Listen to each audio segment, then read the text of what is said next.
प्रिय बंधुजनों, जय माता की।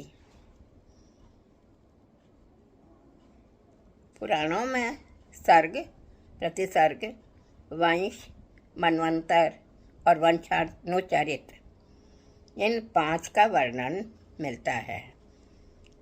सर्ग से तात्पर्य है सृष्टि की उत्पत्ति, प्रतिसर्ग से तात्पर्य है उसका विपरीत है अर्थात प्रलय। मनवंतर और 14 मनुओं का समय है। वंशानुचरित से अभिप्राय है विशिष्ट वंशधरों के चरित्र से। इसमें राजाओं और महर्षियों के चरित्र आ जाते हैं। सृष्टि, प्रलय और फिर सृष्टि, यही प्रकृति का नियम है।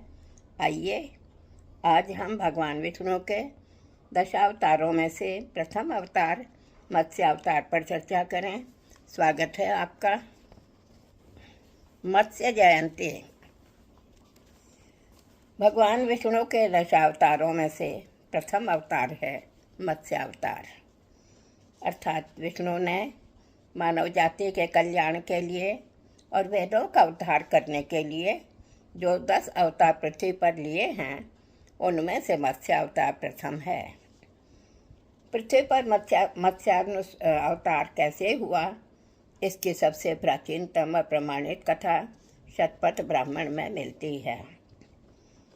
एक बार आदि पुरुष वैवस्वत मनु प्रातःकाल के समय तर्पण कर रहे थे।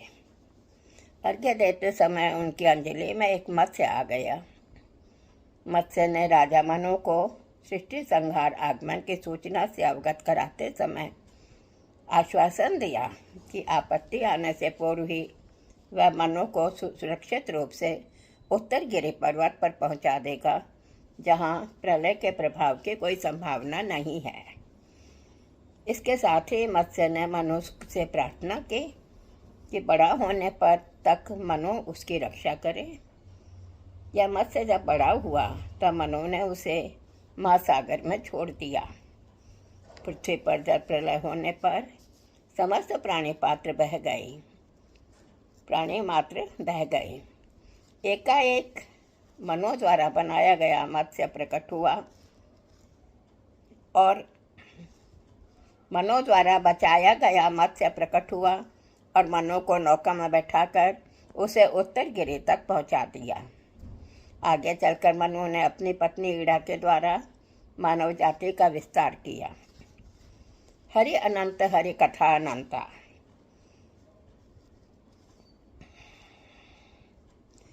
विद्वानों द्वारा अनेक युगों में इन कथाओं को अपने अपने ढंग के अनुसार प्रस्तुत किया गया है।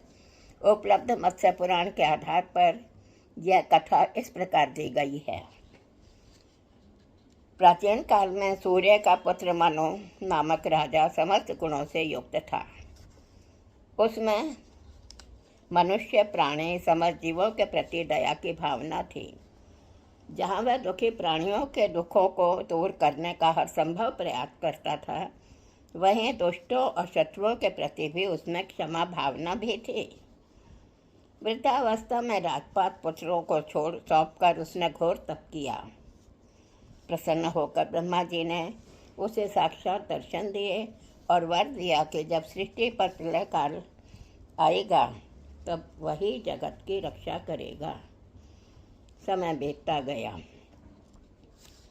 एक बार जब मनु अपने आश्रम में पितरों को जल दे रहे थे, तब एक कमंडलों के जल से उनके हाथों में होती हुई एक शफरी अर्थात छोटी मछली नीचे गिरी और तड़पने लगी। दयालु स्वभाव वाले मनु ने उसे उठाकर कमंडल के जल में ही छोड़ दिया। जब उन्होंने कमंडल में शाम को झांक कर देखा तो एक मोटा मत्स्य बड़ी कठिनाई से वहाँ तैर रहा था। उसके कष्ट को देखकर मनु ने उसे कुएं में डलवा दिया। जब उन्होंने उसके कष्ट को देखकर मनु ने उसे कुएं में डलवा दिया। बढ़ते बढ़ते कुएं का आकार छोटा पड़ जाने पर उसने क्रमशः पहले तालाब में डलवाया और वहाँ उसका आकार 1 योजन का हो जाने पर गंगा के प्रवाह में छोड़ दिया। राजा के आश्चर्य का ठिकाना नहीं रह गया जब गंगा नदी भी उसके लिए छोटी पड़ गई। राजा ये सोचने पर विवश हो गया कि यह कोई साधारण मत्स्य नहीं है। अवश्य ही या तो कोई मेरे धैर्य की परीक्षा ले रहा है अथवा कोई दानव मुझे तंग करने पर तुला हुआ है। राजा ने हार नहीं मानी। वे उसके कोई सहायता न कर सकें यह संभव ही नहीं था। राजा ने कोई उपाय न देख उस मत्स्य को समुद्र में डलवा दिया। राजा वहाँ प्रतिदिन जाता और उसके बढ़ते आकार को आँखों से नापता। थोड़े ही दिनों में मत्स्य का आकार पूरे सागर में व्याप्त सा हो गया। भयभीत और आश्चर्यचकित राजा उस विशाल मत्स्य के सामने हाथ जोड़कर खड़े हो गए। उसने मत्स्य रूपधारी विष्णु की विनीत भाव से स्तुति की। उसके दया भाव एवं विनम्र विनती से मत्स्य रूपधारी श्री हरि प्रसन्न हुए। उन्होंने राजा मनु से कहा, हे सत्कर्म परायण राजा, ब्रह्मा जी ने प्रसन्न होकर जो तुम्हें वरदान दिया था अब उसके पूर्ण होने का समय आ रहा है। थोड़े ही दिनों में यह पृथ्वी जल में डूब जाएगी, जल थल एक हो जाएंगे। तुम एक बड़ी सी नौका तैयार कर लो। प्रलय काल के समय तुम संसार के स्वेदज, अंडज, उद्भिज और जरायु जीवों को इसमें बैठाकर उनकी रक्षा करना। प्रलय काल में प्रचंड वायु चलेंगे। यदि नाव डगमगाने लगे तो एक बंधन से तुम नाव को मेरे सींगों में बांध देना। इस प्रकार तुम और नाव की अन्य वस्तुएं सुरक्षित रहेंगी। हे नृपति, तुम धैर्यवान हो, दयावान हो। तुम अपने धैर्य के बल पर संसार को बचा सकते हो। प्रलय के बीच जाने पर जब पुनः सृष्टि का निर्माण होगा तो सतयुग के आरंभ है। इस चराचर जगत के तुम ही प्रजापति बनोगे और तुमसे ही सृष्टि का पुनः विस्तार होगा। अब तक तो प्रलय काल का आरंभ था। अनंतर प्रलय के पश्चात संपूर्ण सृष्टि नष्ट हो चुकी थी। केवल मनो योगाभ्यास में लीन स्थित थे। उन्होंने स्वयं को भी परिस्थिति के हाथों सौंप रखा था।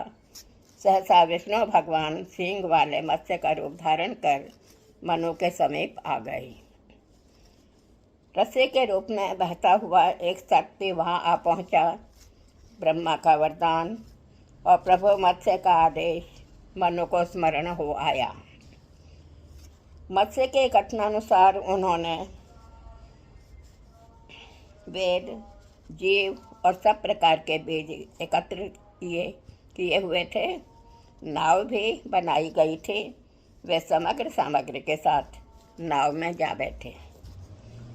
चारों ओर जल ही जल और जल में नाव पर सवार मनु। नाव थपेड़ों से डोल रही थी। उन्होंने सर्प रूपी रस्सी को नाव को मत्स्य के सींग में बांध दिया। उन्होंने मत्स्य रूपधारी विष्णु को प्रणाम किया। अब वही उनके आश्रय थे। जब सारे देवगण तक नष्ट हो चुके थे उस समय चंद्र, सूर्य, मत्स्य रूपधारी विष्णु, चारों लोकों सहित ब्रह्मा, महर्षि मार्कंडेय, भगवान शंकर, तीनों वेद और मनु के साथ सारी सामग्रियां शेष रह गई थीं। वास्तव में सत्य ही किसी न किसी रूप में बचता है। असत की सत्ता काल के गर्त में समा जाती है। मनु को न गए का शोक, न बचे हुओं की खुशी। उन्हें किसी से क्या सरोकार। वे तो अपने आराध्य भगवान विष्णु के सानिध्य में उनके संरक्षण में थे। वे उन्हीं से वार्ता में लीन हो गए। यह संसार पुनः कैसे उत्पन्न होगा?